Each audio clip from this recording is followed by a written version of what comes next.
Hello everyone, this is Dr. Sanjay Kriketa. Welcome back to our channel MediMind. I hope everyone is safe in this pandemic situation. As promised in our last video, we are back with another important respiratory disease about COPD. In case you missed our last video on bronchial asthma, please watch it as I have provided the link in the description box.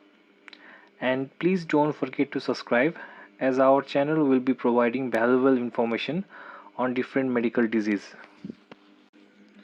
COPD stands for chronic obstructive pulmonary disease.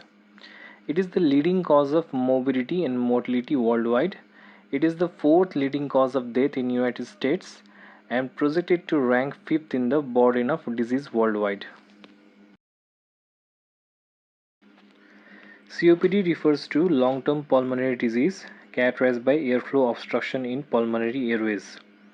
This airflow obstruction is usually progressive along with airway hyperreactivity, which means upper airway is easily obstructed due to foreign irritants, and this COPD may be partially reversible.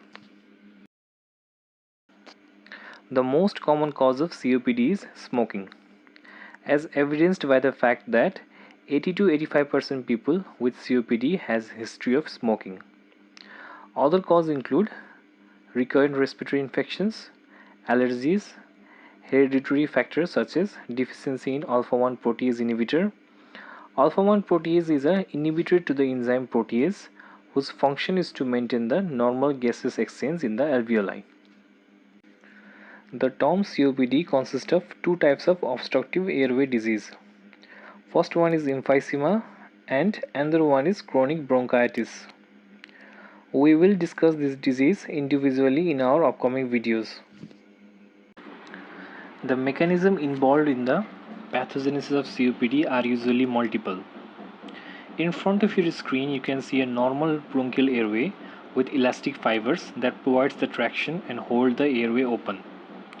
Now I am going to talk about the possible mechanism for the obstruction of this airway. Due to various causes which I have already mentioned before, there will be the inflammation of bronchial airway which will lead to the fibrosis of this bronchial wall. Due to hypertrophy of submucosal gland, it will lead to the hypersecretion of mucus, causing the loss of elastic lung fibers and destruction of alveolar tissues. Destruction of alveolar tissues decreases the surface area for gaseous exchange, and loss of elastic fibers, which normally provide traction and hold the airway open, cause the obstruction of this bronchial airway. The clinical manifestation of COPD usually have insidious onset. The patient will seek medical attention in 5th or 6th decade of life. The symptoms of COPD patient are fatigue, exercise intolerance, cough, sputum production, and shortness of breath.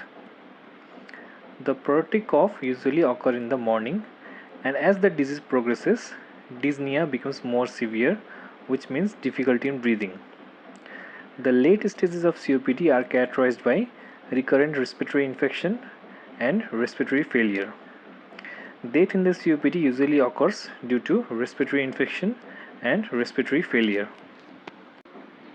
The diagnosis of COPD is based on careful history, physical examination, pulmonary function test, chest X-ray, and laboratory examinations. Forced vital capacity is the amount of air that can be forcibly exhaled after maximal inspiration. In the patient of COPD, forced vital capacity is decreased and forced expiratory volume in 1 second is also decreased. So the FEV1 to FVC ratio is also decreased. Residual volume is the amount of air that remains in the lung after full exhalation. Total lung capacity is the maximum volume of air that lungs can accommodate after maximum inspiration. There will be marked increase in the both residual volume and total lung capacity. So the ratio of residual volume and total lung capacity is increased. These measurements of expiratory flow are determined by spirometry and are important for the diagnosis of COPD. Let's talk about the treatment of COPD. Smoking cessation is the only measure that slows the progression of COPD. So the first thing is advise the patient to stop the smoking immediately, which will help to slow the progression of COPD. The pharmacological treatment of COPD are use of bronchodilator, including inhaled adrenergic and anticholinergic agents. Inhaled beta-2 agonists have been mainstay treatment of COPD for many years. Especially, it has been suggested that long-acting beta-2 agonists are more effective than short-acting. If inhaled bronchodilators fail to respond, then oral theophylline may be used. Inhaled corticosteroids are often used in the treatment of COPD, although there is a controversy regarding its effectiveness. So that's all for today, guys. If you found our video useful, please don't forget to like, share and subscribe our channel. Our next video will be on chronic bronchitis, which is another important respiratory disease. And don't forget to check out our other videos on respiratory disease. Till then, goodbye, take care and stay safe.